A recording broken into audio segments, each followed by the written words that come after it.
Claudeous Creamer, master guitar player, shredder extraordinaire from the legendary band Possessed, amongst others. How you doing, man? I'm doing well. How about yourself? Things could be worse. I can't complain. Claudeous, tell us what you've been up to, man. Oh man, I've been working hard. We got the new Possessed we're working on right now. It's coming along great. Everything sounds awesome. I can't wait to get that done, get it out there. Nice, dude. And if you don't mind me asking, who did the production work on this record? So far it is just pre-production. So Daniel Gonzalez is doing all the production so far. Oh, that's awesome, man. Awesome. Dan's awesome dude, awesome guitar player. And I've mentioned a million times, I've had a chance to hang out with you guys and tour with you, and that was quite the experience. So I also noticed that you guys are going to South America. What's that all about? Oh yeah, man, it's gonna be a great tour. It's with Venom Inc. and Cancer. I'm not sure where exactly all we're going now. We're going to Brazil and just a lot of different places in South America. Looking forward to that. It's gonna be great. Oh, I bet, dude. And what awesome bands to tour with. Venom Inc. Is it the true Venom? It might as well be. And then freaking Cancer. Those guys were awesome back in the day. And it's cool to see them touring out and around. So that's got to be exciting. For sure. Yeah. It's going to be a great bill. Heck yeah, dude. And so what is the tentative release date for your guys' record? Are you guys going to try to get it done before the end of the year or go into next year with it? I believe the target is for this year. Yeah. So, but I don't have any details on any of that yet. So. Right on, man. And usually, like, making a record takes time, and you want to make sure it's the absolute best you can make it. And there's a whole like production just around releasing anything other than just recording the music. That's the easy part. Yeah. That is the easy part. It's the writing everything and get everything arranged properly, and pre-production so you can hear it, see exactly what it's going to sound like before we go in. Nice, dude. And I noticed some guitars behind you. What all do we have hanging on the wall there? Oh, wow. Well, we've got ESP Black Metal Arrow. We've got the Antonio Soy Warrior, the Randy Rhodes V, the Jackson Warrior, Ibanez DT 250, ESP E2 Arrow, Charvel Star Body, 80s model Star Body, ESP Star Body, the SP Custom, which is awesome, and my Gibson V. Nice, man. That's quite an arsenal. And I'm familiar with a couple of your guitars. And I got to say, man, that Star Body ESP was one nice guitar with the Kaler. I thought out of both the guitars you brought, they both held up really, really well, man. But that Star Body's super sick. Oh, yeah. I love it. I love the way it sounds, the way it plays, the way it feels. It's just a great guitar. That new Charvel Star Body is really nice, too. Did you use that Charvel on the last run that you guys did, that 2-week one in the western part of the country? Is that what you were playing? No, I brought the White Warrior as the secondary guitar for backup, and I wound up using it a couple times. That's a great guitar, too. Yeah, man. I mean, a good guitar is a good guitar, whether it's $3 million or $30. I've played a lot of guitars that are $30 better than ones that are like $4 or $5 grand. So whatever plays well, it's all good, right? Absolutely. That is absolute. Yeah. So what else you been up to, man? I know that you're a pretty busy guy. You've got some other stuff. Are you working on any solo music? You talked about doing like a shred album at one point. Do you have any plans to do stuff like that? I would sure like to, but at the moment, I got a lot on my plate at the moment. So it's, it's on the back burner for now. I have been riding my new Harley, though. Yeah, I remember you told me about when you got that, and you kind of just like let that one fly under the radar a little bit, right? That's my other affliction is motorcycles. So yeah. Nice, dude. Are you guys being impacted by the rain down there at all? Are you guys staying pretty dry? Well, it's been really rainy and really windy past couple days. Finally got some good weather today. I might take the bike out. But Sounds like a plan. yeah, Nice, man. crazy though, weather-wise. Yeah, I keep seeing it on the news that it's raining pretty hard down there, and I was just in LA and it was pretty dry. Like I think it made a sprinkled overnight once, but that was about it. So we got out right in the nick of time, man. Yeah, NAMM show, huh? How was that? Oh, it was pretty cool. Ran into some of your friends, like Steve DiGiorgio was cool. Nice, super nice guy. It was awesome to meet him. And I remember some of the stories that you had told about Steve and some of the wisdom that you imparted on me on the tour that we did. And that was pretty cool to meet those guys. And there's lots of new stuff down there that was pretty rad. And it was nice to see that it's back to its normal size. From what I remember, or Ed was told it's normal size, minus like Gibson and Fender weren't there, but there were a lot of brands compared to last time. Right. Yeah, NAMM show's a great time. Always, every time I go down, I have a blast, and so many great people, friends, and products, and it's just neat. Yeah, you can get lost in there, man. And like, even my favorite thing to do is to go to the boutique guitar area because there's some really off the wall stuff. I mean, you can't really play it. There's nothing to play it through. I mean, if you grabbed one and you had the intent to buy one, I'm sure they'd let you. But like, just to kind of try stuff out. But there's some real works of art out there, man. And like, I also like going to like where all the Chinese gear is too, just to kind of see, how high the action is on all the guitars. It's kind of funny. Like, they'll see like a headless guitar for like $50, dude, but the action's like 3 inches off the fretboard. So some of them are pretty funny. Right. It looks cool. It's more of a wall hanger. Yeah. Exactly. Yeah, wall art. And I think one thing that was kind of cool though when I was there, man, was like they had the like production classes and CLA. Chris Lord Alge was doing a like a mixed master class in like the main building of the convention center. And I just sat there and watched that and took a nap and fell asleep because I was kind of tired. Yeah, you get wore out real quick down there. That's a huge convention. Yeah, dude. When was the last time you were down there, man? Gosh, I want to say it was probably 2017, 2018, maybe. Nice. And that was like back when it was like in its biggest form. A lot of people had told me like those years right there, like 17 through 19 were like the biggest years they'd ever had. And before, COVID, kicked everything in the ass. But yeah, for sure. Yeah, that's what's deterred me for the past couple of years is that, and just busy with other things, well, yeah, you're a busy guy, man. And you also do like production work somewhat too. And I know some people that you had done production work for, a couple of bands from Oregon. What was that like? What is the difference between, in your opinion, like besides being a performer, like, you're out there killing it all over the world, dude. But like, do you like the production side just as much, or do you like the actual performing side better? I have to say I like and enjoy the performing side better. But what I like about the production is, having the studio in my home. I have, the band come over and they're always good friends and we just have a great time and record good music, I think it's cool. It's fun. Yeah, man, like being able to, produce records and mix and master them and stuff like that at home is really cool. And I think as guitar players and as musicians nowadays, it's kind of like a prerequisite. Not only do you have to be able to play, but you got to have, so many other things like other skill sets, like whether it's production work or editing video. And, and you've had a pretty long career and you've been at it for a really long time. Like, what's the difference now between when you first started as far as like the music business or, just the whole ball of wax? I'd say these days, well, it's funny you mentioned the being a producer too. Everybody's a producer now too at home. It's just it's a different element, I guess. Because like writing a new album, you can do it all at home yourself and just send it to the rest of the band, or whatever to learn it. And the pre-production side of it, it's kind of I don't know, it's kind of lost something to me because there's a big difference between getting in a room with the band and actually vibing off each other and writing songs.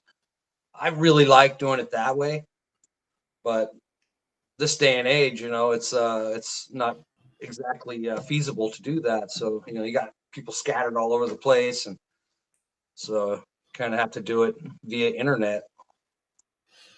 Yeah, man, and I think that something is lost, like, with between translation, between, like, everybody getting in a room and jamming on stuff versus, like, here's this everything to a grid, it's all cut and dry, laid out, and, Mhm. it's a really good tool, don't get me wrong, but I think that some of the magic is lost, and I kinda think that too, like, when you do stuff like that, like, it's harder to replicate that live. Like, when you have to go play that stuff in front of people, it's a whole other animal, and, Possessed being what it is, and, you guys have an old the old school death metal band, you know, like, uh like, could you imagine the parameters of, like, making a Possessed album, where you guys weren't rehearsing that material together? Yeah, it would lose a lot, I think. That's why it's quite the process with Possessed as well, because we are scattered out and we don't rehearse very often. So doing a new record, it's sending files, and then when we actually get together and jam it out and start really working out, all the different elements, that's when it comes to life, I think. You Yeah, um, absolutely, man, absolutely, and like you said, like, you guys may be writing stuff apart, but when you guys actually jam that music to record it, that's really cool. sure, absolutely. Yeah, that's when the magic comes.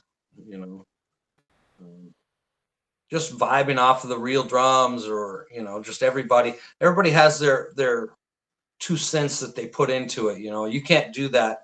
You can't replicate that on your own. So it's just important to have that. Absolutely, dude. Now, with the last tour that you guys did a couple of, or not a couple weeks in the States. What was the highlight show from that tour? You guys played in San Francisco, and that seemed like that would have been a great place. Man, all the shows were great. There were so many that were just kick ass off the hook. San Francisco, certainly, what a beautiful theater. I mean, it was just great.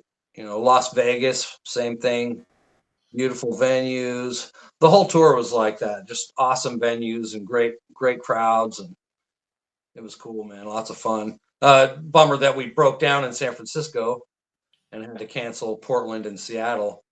Um, Unfortunately, the band got stuck in San Francisco for 5 days. Yeah, but I was close enough to home where I just went home. So, and then once they got the bus going, they brought my gear back to me. So,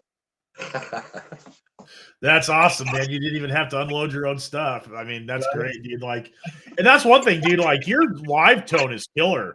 And when you were giving us the tour of your guitars, I saw that Kemper sitting back there, and man, that thing is super slick. If anybody's watching this that plays, or tours or anything like that, Claudius, you have the setup, man. Why don't you tell us what that thing is? Like, it's super simple, super clean, and it sounds fantastic.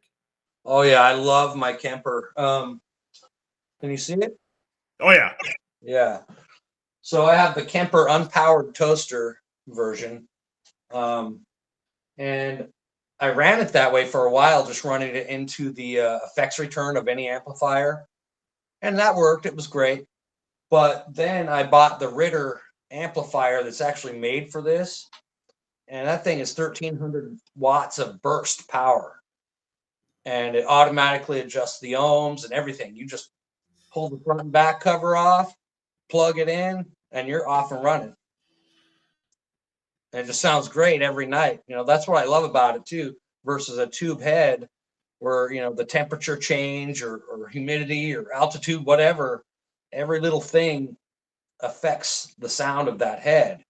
So I'm always tweaking with them. It's like, oh, it sounded great at sound check, but now it's not right. The Kemper, it does not do that. You plug it in, it sounds exactly the same every time, and it's just very reliable. Sounds great. yeah, man. Like, when I remember hearing you guys play, it sounded really, really good, and that was cool that you had like a direct outgoing and mic in the cabinet, and it really did. It was like the best of both worlds. Where even though it's a modeler, it still sounded like.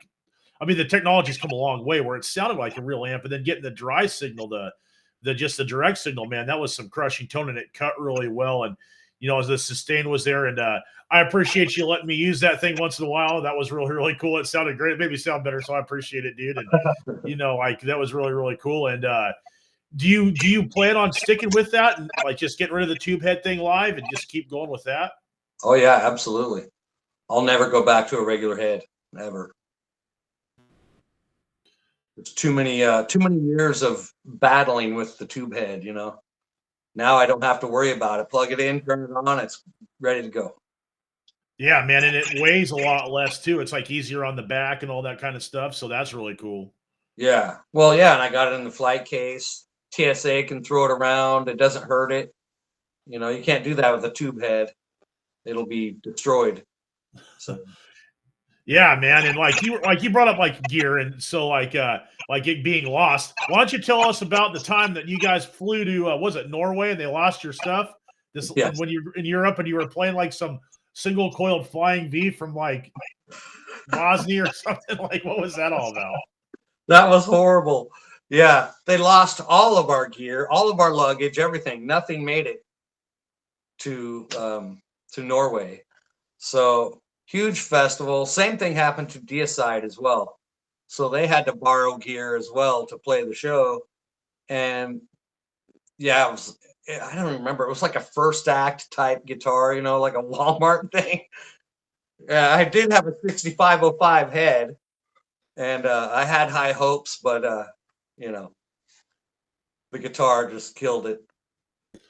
Well, you guys made it through it, man. And that whole tour, there was a couple of bumps in the road, literally, you know, like the whole air suspension thing and how hot it was, and you know, that was pretty brutal. You know, that was like some Rime of the Ancient Mariner stuff. Like it was pretty crazy, but that was an awesome time. And you know, man, what was your favorite show that you guys played over there? What was your favorite one? I know it's always tough to pick, but what was it?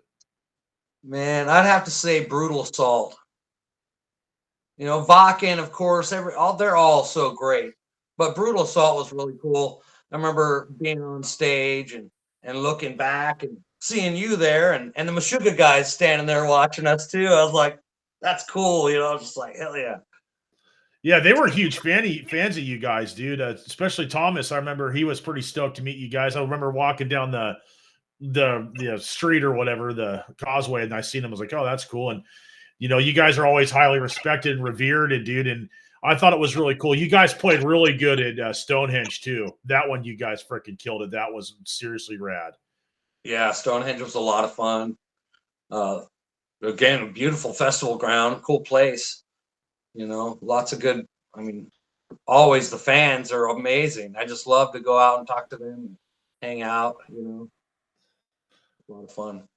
Yeah, you individually have a great rapport with the fans. I got to say, like, you know, you're a really personable guy. People seem to really, really enjoy talking to you, and you like talking to them, and that was really cool too because you know not everybody's that way, man. And so there was something to be learned there too about you know how to treat people. So you know it was really cool to just to see how you guys interacted with everyone. And I think that considering you know the longevity that you guys have had, you guys are genuine people, and people can identify with that. I mean, any from all over the place, and you know, like just in like even some of the shows like in Germany at Weinheim, you know, there were people from other shows that came to watch you guys play.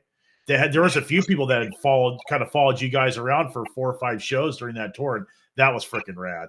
Yeah, yeah, yeah. I really enjoy talking to people. You know, no matter who they are. You know what I mean? I just really enjoy it. Um, you know, life's too short, and you know, you gotta make the best of it, right? Absolutely, dude. And like you've been in quite a few projects.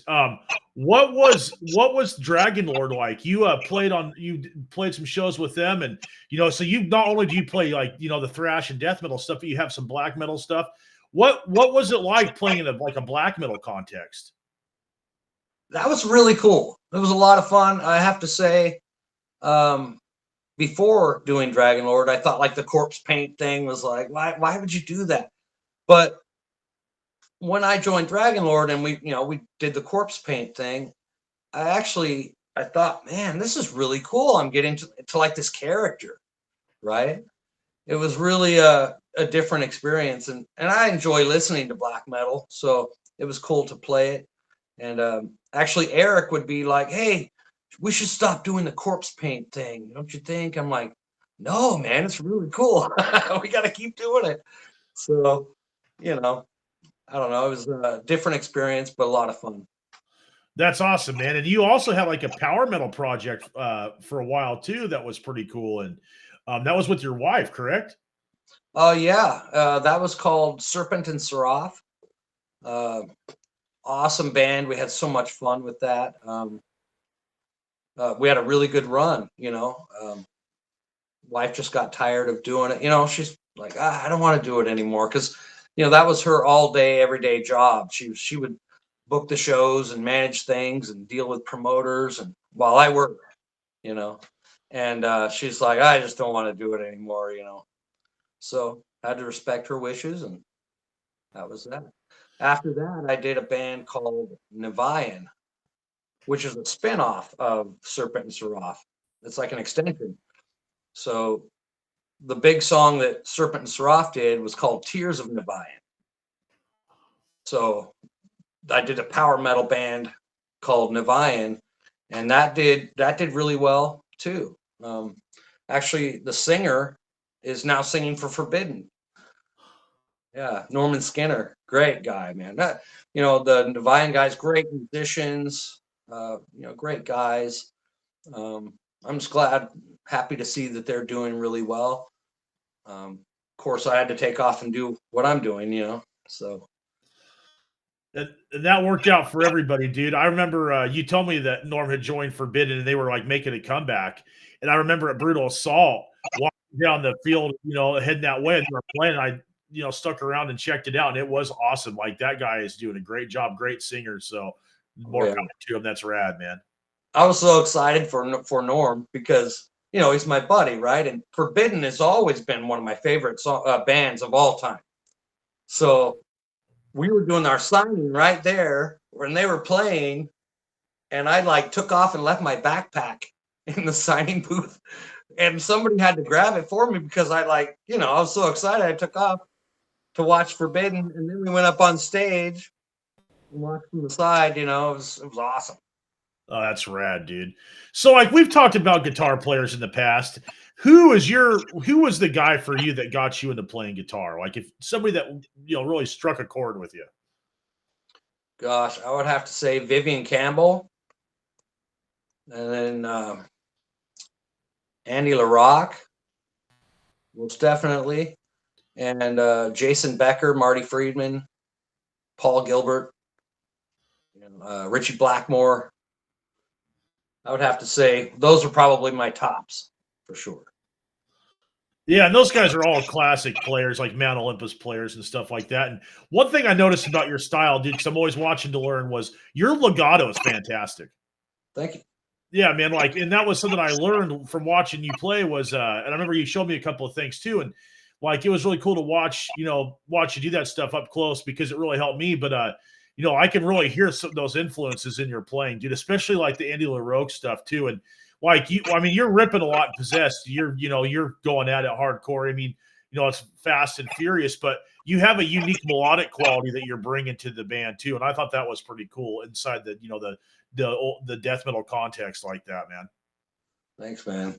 Yeah, that was kind of challenging when I first joined the band, and because I said I could do whatever I wanted with the solos, with the old songs and stuff. So, but I have to keep it, in that context, like you said, and just kind of add my flavors in there.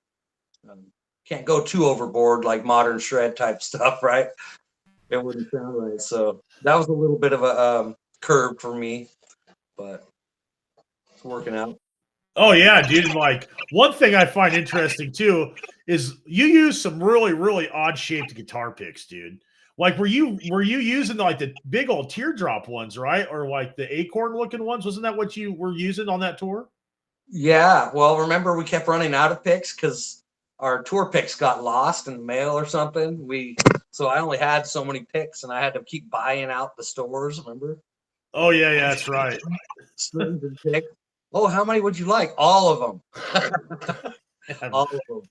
Yeah, and you went through them, man, and you went through some strings too, dude. Like you were a violent whammy bar abuser. Like I would sit there and watch you and just go, oh, all right, here we go, and sometimes like we get through the show and I'd be like, all right, we made it because, you were going hard at it, dude. I almost thought about making a little sign that put it on your guitar saying, easy. Go easy on it. Yeah.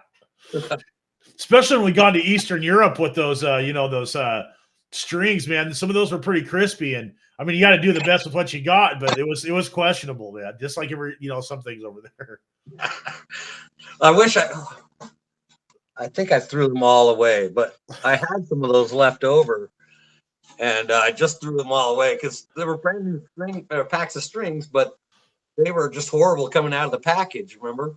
Oh yeah, dude. Like they were probably made in the Soviet Union, and they just sat in a package and they like put them in a different box. Like they were questionable to say the least. But you made do with what you had, and that's why you're a pro, man. Is that's anybody out there on touring and stuff like that. It's you just got to do the best with what you got, and it's a lot different than sitting at home and recording or playing a gig here and there, weekend warrior stuff. When you're on tour, you got to be on point, and that's one thing, dude. Is you guys were on point almost every single time. You guys played great and it sounded really good, dude. And like you said, like your peers are out there watching you guys, and you guys always delivered. It was really cool to see, man. Thank you. I appreciate that. That's some I gotta give hats off to Jeff, because man, that guy gets out there. He loves what he does, and it's hard on him, of course. But man, he just kicks its ass every night, and it's cool to see that and be a part of that. Yeah, dude, and like you said, he's out there giving it everything he's got. You could see it physically in his body, like he's embodying what he's doing. He's not just going through the motions. And one thing I thought that was super cool was you guys signed everything that came in front of you. You took all the pictures that people wanted to take. Like that was cool to see, man. Like, and it was, like we'd be like wrapping things up and you guys would still be out there taking pictures and signing stuff. When the show was like, we were ready to get out of town and you're still sitting there, doing your thing. And I thought that was pretty cool.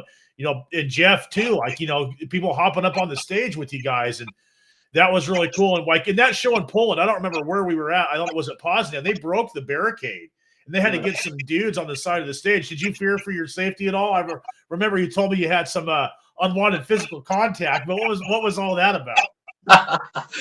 Look, I've had that so many times. It's crazy. I do remember that. However, yeah, it was just madness, and the fans just get so excited, and they want to get up and see Jeff, and they want to hug him, and and it just overwhelms them. It's really cool. It's cool to see it. Yeah, last year we had a guy in a wheelchair that kept getting on top crowd surfing, and they'd dump him over the barricade and he'd come right back around again. It was the coolest thing. Dude, that's hardcore. That's hardcore. That's them too. Like when they're coming over the barricade, I'm like, uh-oh, this guy's gonna eat shit. I didn't know they catch him every time. That's super awesome, dude. Like that, you're reaching people at that point, like besides just they enjoy your music, that's hardcore. That's some like going to war kind of stuff right there. That's awesome. And dude, like, what's the difference between touring in the States versus touring in Europe? Like, what in your opinion, like, what's the difference, man? Oh man. The big difference, I would say, because when we're over in Europe, you're playing the big festivals, a lot of big festivals. That's a big difference because we don't really have those huge festivals here in the US. There was Ozfest, of course, and Hell's Heroes in Houston we played that. It was a fantastic festival, and that thing's going to grow. It's so that's kind of touching on the same thing. But as far as the club circuit, it's normal venues, it's pretty similar. They pack out, and the fans are great. Awesome, dude. And you guys are on the revamped Milwaukee Metal Fest, aren't you? Yeah. And I thought that was really cool because you guys definitely deserve to be there as far as like the legendary status of Possessed. They're bringing that thing back. Like, it's cool to see you guys be a part of that because, rightfully so, dude. So are you looking forward to that one? Oh, absolutely. Yeah. Yeah. And we have some dates around that as well while we're in the area, so that'll be cool. And then we've got a lot of really cool, exciting things coming up this year. Can't wait to disclose that to everyone, and Possessed and other things. And yeah, It's going to be a great year, that's for sure. Dude, yeah, you sound like you're going to be pretty busy. You got lots of stuff going on, lots of irons in the fire. And I remember you telling me this too. Didn't you play bass for a while on a couple of things? Didn't you do that? Like, I remember you told me that you had done that. Like, what was that all about? You know, back in the 90s, I had a band called Girth. Really cool band. Very progressive. It was a little too progressive for people, you know. We would play with bands and then they would be like, no, we don't want to play with them anymore. It's kind of sad, but it was cool, you know. But um, I worked really hard on that band, and I wrote all the songs and booked all the shows and flyered all the shows by myself, or me and the bass player. And the rest of the guys kind of didn't want to go promote or do anything. And, you know, you're playing in front of 20 people and they're complaining. And it's like, well, we'd have more people if you guys would go out and promote as well, you know. Um, you know, it is what you make it, really. And I got a band. So before Girth, I had another band that wasn't even named at the time that I played guitar in, and it was a power metal band. Really cool. I left because the band kind of broke up, and then started Girth. Well, then that band fired up, and they were called The Council, and they started doing really well. I mean, they were kicking butt locally. You know, they were playing with, you know, Slayer and Fear Factory at the auditoriums and stuff. You know what I'm saying? Uh, Really cool band, really marketable. They had lost their bass player, and they asked me if I could fill in because they knew I could learn the songs really quickly. I go, yeah, I'll fill in on bass. Why not? I enjoy playing bass. It's fun, you know. So first show, man, it's huge, probably 1,000 people, and it was just crazy. And I'm like, oh, I could get used to this, you know, after so long of just struggling to get anywhere, right? So I wound up playing bass for them for like 5 years, and it was cool, man. You know, big shows, you know, it was cool. And then after that, we'd started another band because we got like a record label offer from a record deal, and they didn't like the singer that the council had.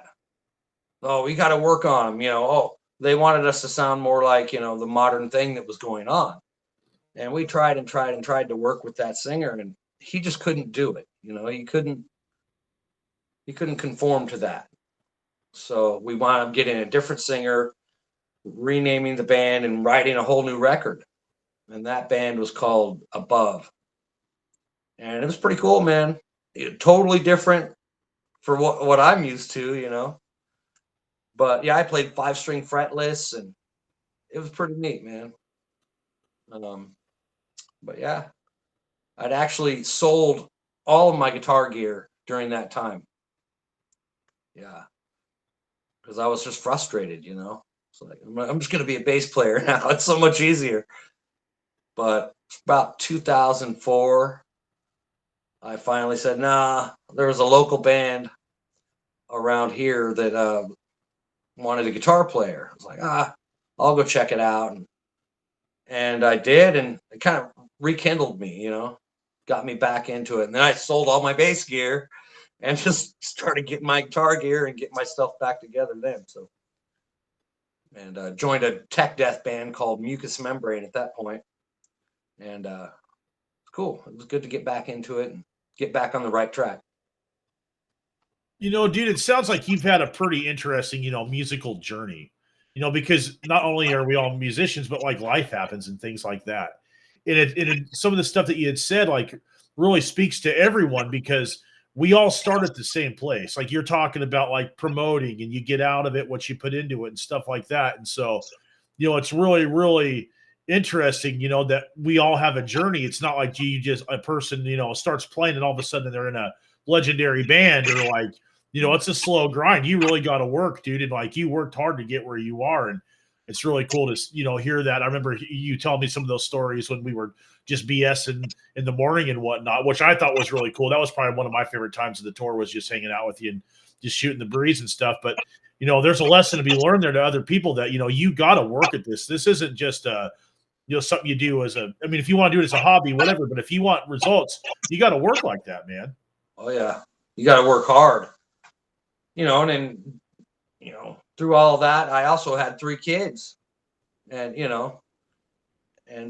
yeah, so that also kind of contributed to my little break period in a way. Yeah, it was early 90s. I met Darren Travis from Sadis. And it's funny. Here's a funny story. You're gonna like this. So I was teaching music, teaching guitar and bass in a music academy in the Bay Area. I had glasses on. I was bald. I'd shaved my head, and I had sideburn chops. It was hilarious, right? And I had a sport coat on because I was teaching, right? So I was waiting for a student to come, and I was out in the music store itself. I was shredding on the melted gem, Ibanez gem. So I was just shredding on this thing, and there was a guy watching me, and he was watching me for a long time. And he had a hoodie on, and finally, introduced himself, and I go, "Oh, Darren Travis, Sadis." He goes, "No way, you know what Sadis is?" I was like, "Yeah, dude, I swallowed black and all this stuff." And he's like, "Whoa, what are you talking about, dude?" Right? And it was just hilarious. So that's when I met Darren Travis from Sadis. And then next thing you know, I'm hanging out with Sadis guys, Testament guys. Now I'm just like, Darren kind of rekindled me because I was in daddy mode. So my music thing was I was teaching guitar and bass at Music Academy. That was it. I wasn't playing in bands or nothing. So that's what turned me around and got me back on track. That's an awesome story, dude. Like, just the happenstance of meeting somebody that's a killer musician from a killer band in the local music store, and they're like, appreciative, their stuff, and got the fire burning again. Because I know from experience, like, I know what it's like to be a parent. I got kids too, and like, so sometimes you gotta like make sacrifices in life, and you go from putting your hopes, dreams, and aspirations on hold to just do the right thing for your family, and then as time permits, you get back into it, dude. So it's another awesome thing to hear that for all the old dudes out there, you can still do cool stuff. There's light at the end of the tunnel if you're willing to work at it and you don't give up. For sure. Absolutely. Yeah. Yeah. Yep. So yeah. And I was, and after that I wound up, well, after that is when I started Girth. And then, the council thing, and then Mucous Membrane and Dragon Lord. And then I toured Brazil with Sadis after they did Out for Blood. Darren called me and, "Hey man, I need a second guitar player to play these new songs. Would you be willing to go with us?" I go, "Of course." Right. So I did that with them, and it's just been cool. That's, again, that comes down to meeting and talking to people, no matter who they are. You never know who you're talking to sometimes, right? So just being, that open-minded to talk to people and hang out, and I think that's more important than a lot of things. It can open doors for you, or it's cool. Absolutely, dude. I think like the skill set's one thing, but being able to get along with people, and talk to people and be personable probably goes a long way in the music business, because it's like that old saying, it's not what you know, it's who you know kind of thing, is true to a certain extent. But yeah, if you can be a master shredder, but like if you're a jerk, nobody's gonna want to work with you, right? That's correct. Yeah, absolutely. Yeah, and that's another thing too. Like when you're touring, like with a new band or something, and you don't know how each individual tours yet, right? Oh, they're cool at rehearsals or whatever, but you might get on the road and this person's horrible. You can't deal with it, and I see that a lot sometimes. Um, it's important to get a whole group of guys together that can work well and get along, and just be cool and have fun. That's what it's really all about, right? Absolutely, dude. If you don't like the people you're working with, you can do your job, but it makes it a lot easier, because things are going to happen. There's going to be moments in, life or on tours where, things don't go according to plan, and if everybody's level headed and can get along, it makes it a lot easier to like, have a plan or make a decision. And, from what I've seen of from the last tour that I was lucky enough to be a part of with you guys, like, there were some mechanical failures. One guy got squished, but everything seemed to pan out. But that was pretty interesting.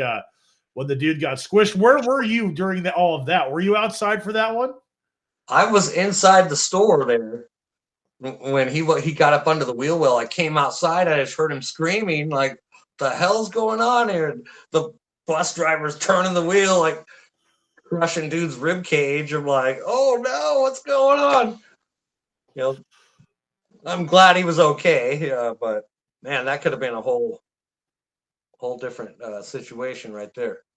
Dude, the whole side of that guy was purple. And they remember the ambulance or whatever, the Bulgarian medics came and they're like, "Do you want to go to the hospital?" And he's like, "No, I'm fine." I was like, dude, like, that's like a punctured lung and internal bleeding. Like, that was not good, dude. Like, that was the guy. Trooper, man. I couldn't believe it. Yeah, he stuck. Yeah. That was intense. And like, yeah, the guy that was doing the squishing, he just is like completely oblivious, because I think I was in the store too. I think I had just got done washing my hands and I heard this person yelling, and it's like, what's going on? It was like the Keystone Cops and this like Soviet freaking tank crawler thing from Afghanistan pulled the bus up the hill, and somebody had the bright idea to let it roll backwards. I mean, it was just a mess, but the show went on. You guys made it. You played great, and that was a cool story.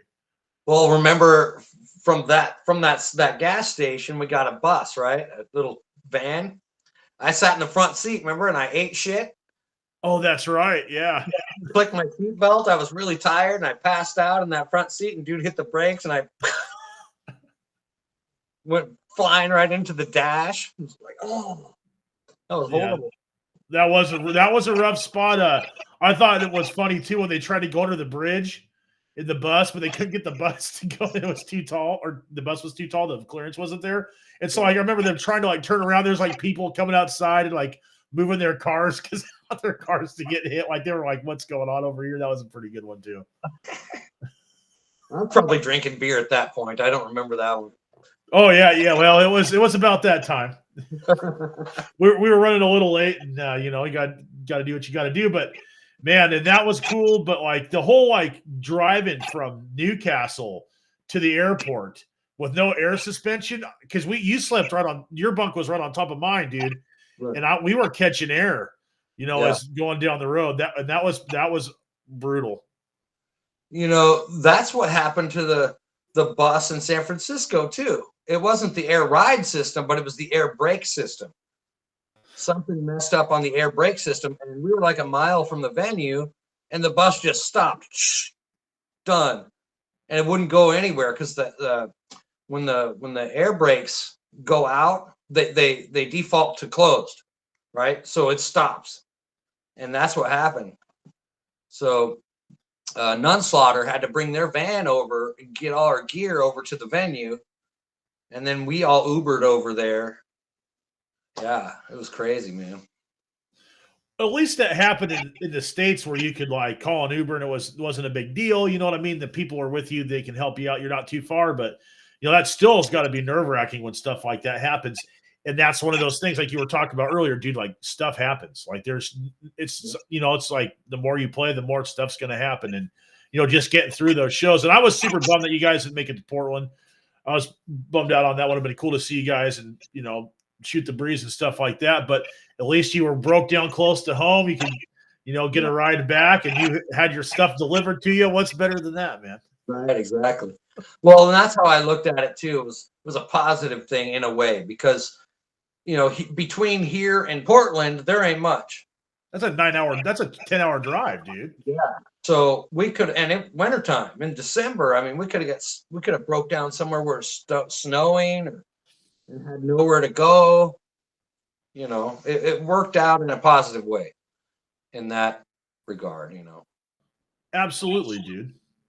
Yeah, so there's not much between here and there. No. The tour I did with Rings of Saturn. Oh, go ahead. No, go ahead. Oh, the tour I did with Rings of Saturn, I remember driving from Sacramento, which is, obviously east of San Francisco in the Bay Area. But that's a long drive. Like you said, there's nothing there like going up by Mount Shasta or something like that, or into the Siskiyous. your bus breaks down, it's like and there's nasty weather, like you're done, dude. Yeah, you're in big trouble. Yeah, well, that's where I used to live, up in Siskiyou at the Oregon border.